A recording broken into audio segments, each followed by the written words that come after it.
My dear students, in this short and sweet session, we'll be discussing कि exactly attempt strategy हमारी क्या होनी चाहिए ZET एग्जाम में. So let us start.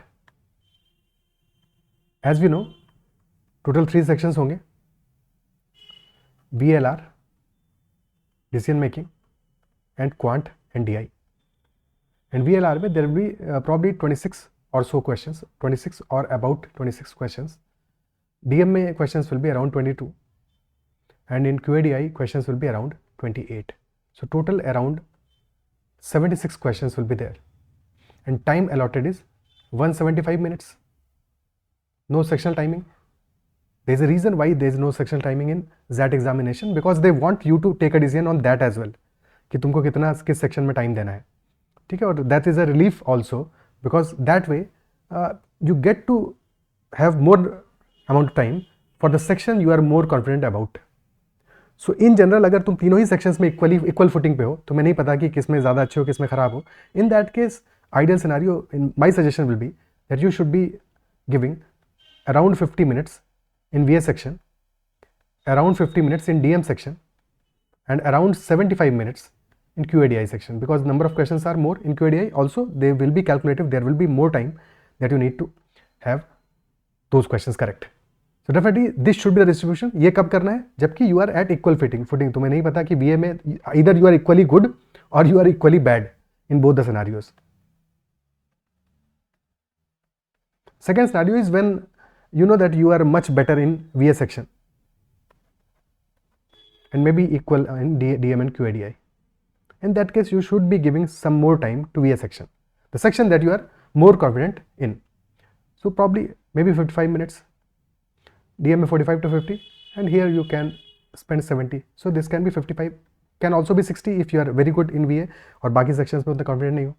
So that depends. Okay, so in general ये समझना है कि अगर तीनों में इक्वल है तो फर्स्ट वाला केस होगा 50-50 75. अगर तुम किसी एक सेक्शन में ज़्यादा अच्छे हो तो उस सेक्शन में 5 से 10 मिनट ज़्यादा स्पेंड करोगे, that will be more profitable for you. ठीक है, फिर चाहे वो सेक्शन VA हो या DM हो, या फिर इफ़ यू थिंक कि VA वगैरह में बराबर हो बट DM में तुम ज़्यादा बेटर हो, एक्यूरेसी तुम्हारी बेटर है, यू नो बेटर. अगर जितना तुमने प्रैक्टिस किया है DM में, अच्छा खासा प्रैक्टिस किया है, एक्यूरेसी भी बेटर हो गई है, तो you can also spend 55 to 60 minutes in DM. But 50 ideally 55 से ऊपर ना स्पेंड करो तो that will be much better, but you can spend that much time if you are confident about that. ठीक है, if you are confident only then. और QA में 65 to 70 and here 45 to 50, because some of you are weak in VA for sure, some of you are weak, और QADI में बहुत सारे लोग ऐसे हैं जो कि वीक होंगे. तो decision making is a saving grace, कि अगर उसमें तुमने प्रैक्टिस अच्छा कर लिया है, क्योंकि अब तो बहुत ज़्यादा टाइम नहीं बचा है, बट अगर प्रैक्टिस अच्छा किया है तो यू कैन स्कोर देयर, तो you need to spend time there as well. हाँ, बहुत ज़्यादा टाइम स्पेंड नहीं करना है. दूसरा एक चीज़ जो सबसे इंपॉर्टेंट है, जो definitely you all must be practising that as well, but अगर ऐसा नहीं कर रहे हो तो DM सेक्शन को पहले अटेम्प्ट नहीं करना है. स्टार्ट DM सेक्शन से नहीं करना है. Do not start from here. Why? कोई प्रॉब्लम नहीं है, प्रॉब्लम सिर्फ इतना सा है DM सेक्शन से स्टार्ट करने में, बिकॉज डिसीजन मेकिंग में यू डू नॉट नो कि कितना टाइम लगेगा किस सेट में. बट QADI में तुम अपना स्पीड पेस बढ़ा नहीं पाओगे, VA सेक्शन में स्पीड नहीं बढ़ा पाओगे, DM सेक्शन में फिर भी थोड़ा स्पीड बढ़ा सकते हो. That is why you should not start from decision making, क्योंकि हो सकता है डिसीजन मेकिंग सेक्शन से स्टार्ट करो, शुरू के 15-20 मिनट तुम ज़्यादा सेट ही ना कर पाओ और टाइम तुम्हारा वेस्ट हो जाए. तो कभी भी डिसीजन मेकिंग से स्टार्ट सिर्फ इसलिए नहीं करना है बिकॉज तुम्हारा स्पीड का प्रॉब्लम आएगा यहाँ पे. ठीक है, so you should start from VA और QADI, whichever section you are more comfortable. Start हमेशा उस सेक्शन से करना चाहिए जहाँ पे कि तुम ज़्यादा कंफर्टेबल हो, और उन क्वेश्चन से करना चाहिए जहाँ पे कि तुम ज़्यादा कंफर्टेबल हो, सो दैट स्टार्ट में तुमको पेस मिले, तुम्हें कॉन्फिडेंस मिले कि यस इतना इतना हो रहा है, होता जा रहा है. तो दैट वे एग्जाम के बीच में, क्योंकि एग्जाम के बीच का जो प्रेशर है ना, वो सबसे ज़्यादा मेक और ब्रेक प्रेशर होता है. वहाँ पे चीज़ें बनती हैं, बिगड़ती हैं. तो एग्जाम के बीच में जितना कम प्रेशर लोगे उतना ज़्यादा हमेशा बेटर रहेगा.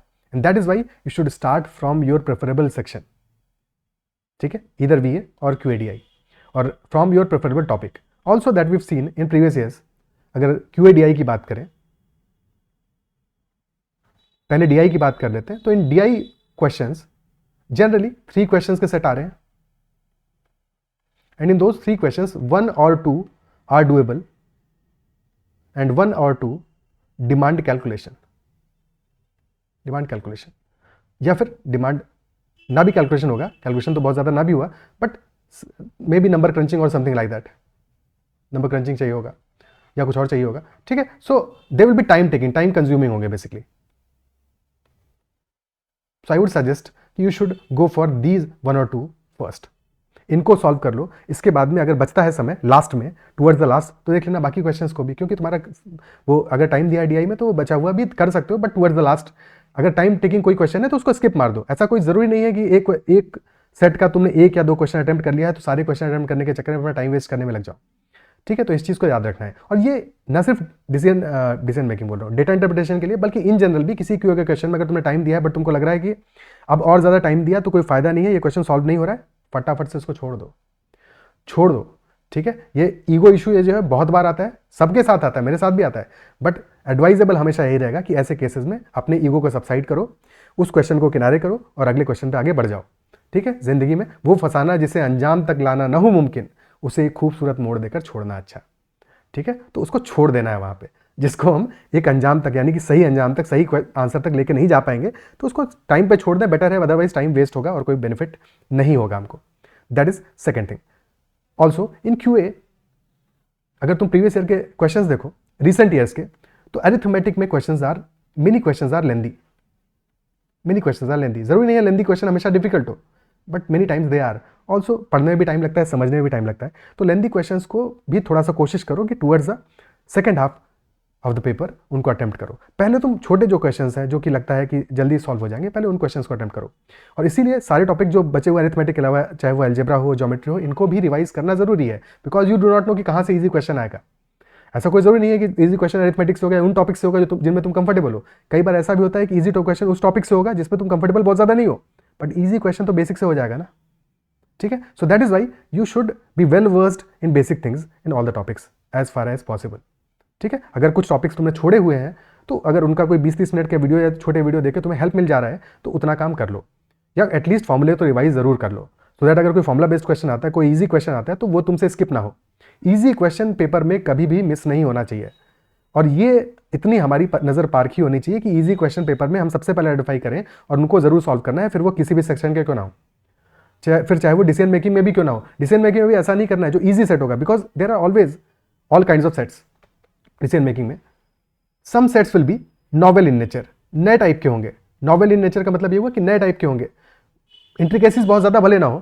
फॉर एग्जाम्पल कि कोई नया सिनारियो दे दिया उन्होंने, ठीक है, नॉन बिजनेस सिनारियो दे दिया और उसमें डिसीजन लेना है, नॉवेल टाइप है, तो मे बी कॉम्प्लेक्स हो, ऑप्शंस क्लोज हो, तो वहां पे एक्यूरेसी हैम्पर करेगी, ठीक है।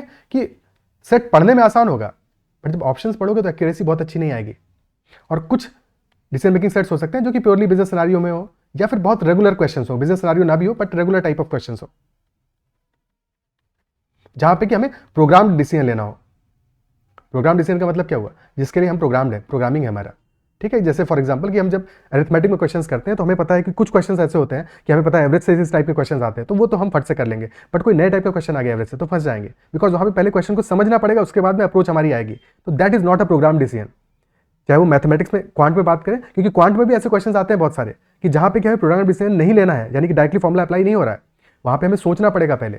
तो एक तरह से जेड के एग्जाम में चाहे वो डिसीजन मेकिंग हो चाहे क्वांट में हो, तुम्हारा डिसीजन मेकिंग तो चेक करते ही करते हैं, ठीक है। तो ये ध्यान रखना है कि जो प्रोग्राम डिसीजन वाले यानी कि रेगुलर वाले क्वेश्चंस होते हैं, फिर चाहे वो डिसीजन मेकिंग में हो या क्वांट में हो, दे आर ऑलवेज इजी। तो ऐसे किसी भी क्वेश्चन को, ऐसे किसी भी सेट को मिस नहीं करना है, बिकॉज वहां पे ऑप्शंस पिक करना इज ऑल्सो ईजियर, क्योंकि बहुत बार कर चुके होते हो ना जो सेट्स। जैसे हमने प्रैक्टिस किए हैं पिछले जितने भी साल के तुमने क्वेश्चंस प्रैक्टिस किए होंगे, जितने भी सेशंस मैंने किए हैं, अगर वो सेशंस भी देखे होंगे, तो यू विल अंडरस्टैंड कि जो सेट्स तुमने प्रैक्टिस किया, अगर वैसा सिमिलर कोई सेट आ गया, जैसे फॉर एग्जाम्पल स्कूल वाला सेट हमने किया हुआ है, स्कूल के 1-2 सेट, और वैसा कोई आ गया, या एम्प्लॉय रिक्रूटमेंट से रिलेटेड कोई सेट है वैसा हमने किया है, वैसा कोई सेट आ गया, या कोई नया बिजनेस कोई खोल रहा है, वैसे कुछ सेट हमने किए हुए, वैसा कोई सेट आ गया, तो डेफिनेटली ऐसे सेट्स में you will be more comfortable between the options. तो शायद ऑप्शंस के बीच में सही ऑप्शन को चूज करना ज़्यादा आसान होगा। तो ऐसे सेट को कभी भी एग्जाम में मिस नहीं करना है, you must attempt such a set, ठीक है। ऑल्सो जब इस बात पे आ ही गए हैं तो यहां पे वी नो की मार्किंग स्कीम क्या है, you all know that marking scheme is that you will be getting +1 for a correct answer, -0.25 for an incorrect answer, and -0.1 if you have greater than 8 unattempted questions.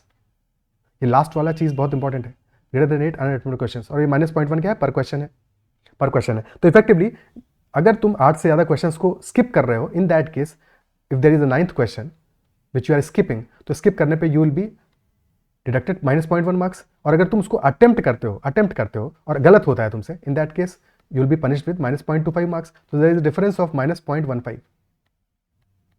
So effectively there is a reward in attempting that question, there is a reward in attempting that question. अगर तुम्हारा accuracy बहुत ही खराब है तब तो फिर देखो, ऐसा नहीं मैं बोल रहा हूँ कि जुआ खेलो, ठीक है, रिस्क नहीं लेना है, कुछ भी आर्बिट्ररी तुक्का नहीं लगाना है, but there are 5 options and by the looks of some questions we know कि let us say A B C D E में से we know for sure that A cannot be the answer, C cannot be the answer। तो ये 3 answer तो बचे ना हमारे decision making में भी फॉर एग्जांपल, ठीक है। तो ऐसे क्वेश्चन को जरूर अटेम्प्ट करना है जहां पे कि 2 तो हमने हटा लिए, ठीक है। ऐसे को मतलब 80% टाइम्स ऐसे क्वेश्चन को you can attempt, 70 to 80% times you can attempt such a question. But जिस क्वेश्चन में तुमने A B C D E let us से 5 ऑप्शंस थे, तुमने B भी पता है नहीं आंसर होगा, D भी नहीं आंसर होगा, A भी आंसर नहीं होगा, 2 ऑप्शन बचे हैं, ऐसे क्वेश्चन को 100% टाइम्स अटेम्प्ट करना है, हमेशा अटेम्प्ट करना है। We always have to attempt such a question because यहाँ पे 50-50 पॉसिबिलिटी है, तो definitely there is a higher chance that will get this correct. Okay, ठीक है, तो ये चीज ध्यान रखना है, क्योंकि ऐसे केस में क्या होगा, लेट अस से तुमने ऐसे 10 क्वेश्चन को अटेम्प्ट किया, तो on a good day you might get 6 of them right, 6 सही हो गए और 4 गलत हुए तो भी कोई बहुत ज़्यादा नुकसान नहीं हुआ, क्योंकि इफेक्टिवली तुम्हारा क्या है, 4 गलत का 1 जाएगा मार्क, 6 गलत के 6 मिलेंगे, 6 सही के 6 मिलेंगे, इफेक्टिवली +5 हो जाएगा तुम्हारा on a good day. On a bad day you will get 4 correct, because 50-50 है, 4 करेक्ट तो करोगे ना ऑन ए बैड डे, और अगर 4 करेक्ट कर दिए तब भी तुम्हारे 6 रॉन्ग का -1.5 होगा, तो +2.5 तब भी रहेगा। तो this is always a win win. ऐसे क्वेश्चंस को 100% करना है जहां पे कि 2 ऑप्शंस के बीच में फंस रहे हो, 100% करना ही करना है, फिर कोई किसी भी सेक्शन से क्यों ना बिलोंग करते हो, ठीक है। और अगर 70-80 3 ऑप्शंस में फंसे हो, उस केस में ऐसे क्वेश्चंस को 70-80% टाइम्स अटेम्प्ट करना है, that is up to you कितना करना चाहते हो, ठीक है। हाँ, जहां पे एक भी ऑप्शन तुम्हें नहीं समझ में आ रहा है तो ऐसे को ब्लैटेंट बिल्कुल कुछ भी तुक्का नहीं लगाना है, ठीक है, उसका कोई पॉइंट नहीं है, बिकॉज उसमें बहुत हाई चांसेस है that you will tick a negative answer. और क्योंकि जैट में टाइम अवेलेबल है तुम्हारे पास, तो थोड़ा सा टाइम स्पेंड करके ऐसे क्वेश्चंस को पिक कर सकते हो जहां पे कि तुम एग्जैक्ट आंसर नहीं निकाल पाओगे, और निकालने की जरूरत भी नहीं है, टेक अ चांस, ठीक है। जब 2 ऑप्शंस के बीच में आ जाओ तो you can take a chance. जैसे हमने कुछ मैथ में भी क्वेश्चन डिस्कस किए, अरिथमेटिक में भी बहुत सारे टॉपिक में डिस्कस किए कि कई बार हमारे पास क्या हो, none of these option given था और हमें ये लग रहा है 3 ऑप्शन तो हट गए, अब या तो 4th वाला ऑप्शन होगा या नन ऑफ दीज ऑप्शन होगा, और उसके बाद अगर हमको ये समझ में आ रहा है कि इस क्वेश्चन में एक्जैक्टली सॉल्व करने में अभी हमको 4-5 मिनट लग जाएगा, ठीक है, 4 से 5 मिनट्स लगेंगे कैलकुलेशन में, तो वहां पे टेक अ चांस।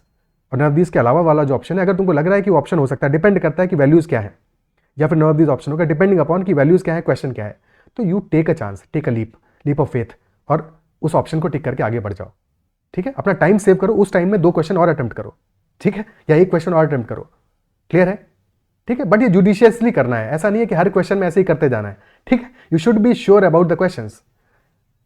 तो हर चीज को ब्लैटेंटली आंखें बंद करके अप्लाई नहीं करना है, but you must understand that ultimately exam में हमारा पर्पस क्या है, हमें अपने मार्क्स को मैक्सिमाइज करना है, तो वो जिस भी तरीके से मैक्सिमाइज हो सकते हो, बाई हुक और बाई क्रुक, वैसे हमें उनको मैक्सिमाइज करना है। चीटिंग नहीं करनी, ऑब्वियसली अनएथिकल ऑप्शन को नहीं चूज करना है, बट डिसीजन मेकिंग में जैसे हम करते हैं कि एथिकल ऑप्शंस में से एक ऑप्शन जहां पे कि हमें बेनिफिट मिल रहा है, ठीक है, हमें एग्जैक्ट आंसर नहीं पता है बट हमें पता है 2 में से 1 आंसर होगा, तो definitely we will choose one of them for sure, उसको छोड़ना नहीं है, ठीक है। So with this understanding let us wrap up this session. I believe कि अटेम्प्ट स्ट्रेटजी आपको समझ में आ गया कैसे क्वेश्चंस को अटेम्प्ट करना है, and all the best for the examination. और एग्जाम के बाद में जरूर बताना कि कैसा एग्जाम हुआ, and to connect with me you can message me on Telegram at ADITYAKT, and my email ID is ADITYA.IITK@gmail.com. My name is Aditya Kumar Tiwari, just in case because मैंने शायद किसी भी वीडियो में नाम नहीं बताया अपना, ठीक है। So that's all about it.